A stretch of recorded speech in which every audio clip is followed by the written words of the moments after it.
Essa questão que você falou, né, durante a pandemia, eu fiquei também bastante perdido durante a pandemia, assim, o que eu faço, né? Eu fico em casa, moro em apartamento, né?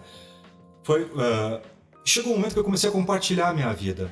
E começou a ser muito legal, assim. Compartilhar de stories, você fala essas coisas? Não, de gravar vídeo mesmo, assim, no meu Instagram, aliás, meu Instagram, Emílio com 2 M's, Moreira. Emílio Moreira. Eu coloco vídeo, às vezes, compartilhando a minha experiência.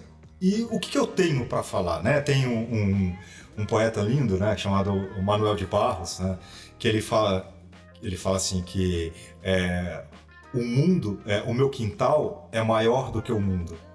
Então, se eu olho para no meu quintal que eu vou descobrir o mundo.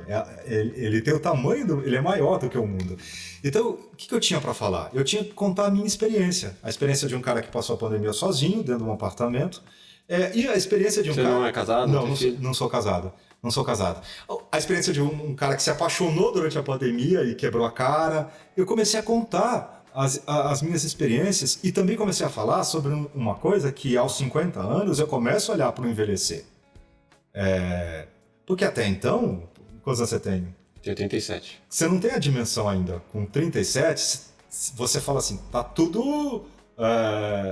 eu tenho muito tempo pela frente. Eu nem vivi a década dos 40 ainda. Quando eu terminei a década dos 40, o ano passado, e fiz 50, eu falei, e agora? Caramba! É um choque. No meio de uma pandemia, é um choque. Eu falei, vou falar sobre isso. Sobre o meu quintal. Qual é o meu quintal? E aí eu recebo uns feedbacks tão legais, assim, tão interessantes. De quem tá na mesma sintonia ali. De gente que eu não conheço, às vezes me escreve coisas muito bonitas. Falando, olha, o que você está me contando, essa experiência, eu estou vivendo também. Eu tive também.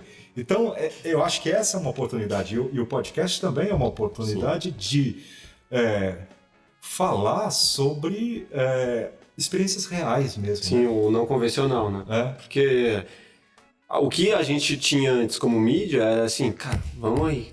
15 minutos para fechar o programa, 3 minutos para fazer o post. E o podcast vem com essa outra proposta de, cara, vamos conversar e entender, tipo, sem se preocupar tanto com o tempo. Claro que eu não... Tem uns aí de 4 horas que eu não acho que é o ideal, mas às vezes rola um papo interessante por 4 horas e você fala, que fora, a gente tá ttentando limitar aqui 1h30. Né? Por aí. Mas... eu acho que o podcast traz essa possibilidade de você conhecer as pessoas um pouco mais a fundo. Sim. Né? E a gente quer conhecer, né? Quer conhecer. Claro. Porque é diferente uma conversa informal ou tipo você lá sentado falando pro Jô Soares, pro Bial, tal, tipo um monte de câmera e tal. Eu nunca vivi essa experiência. Mas eu imagino que seja mais limitadora, né? A experiência.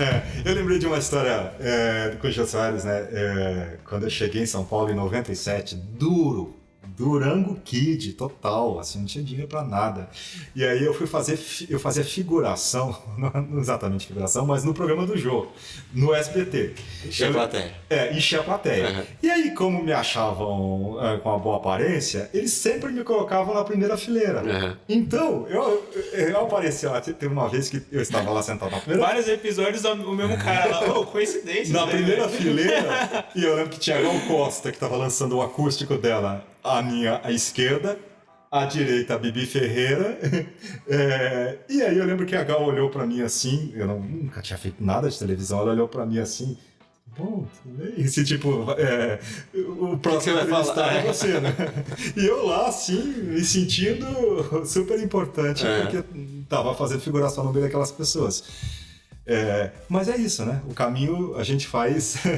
Essa é a minha experiência com o Jô Soares. Você tem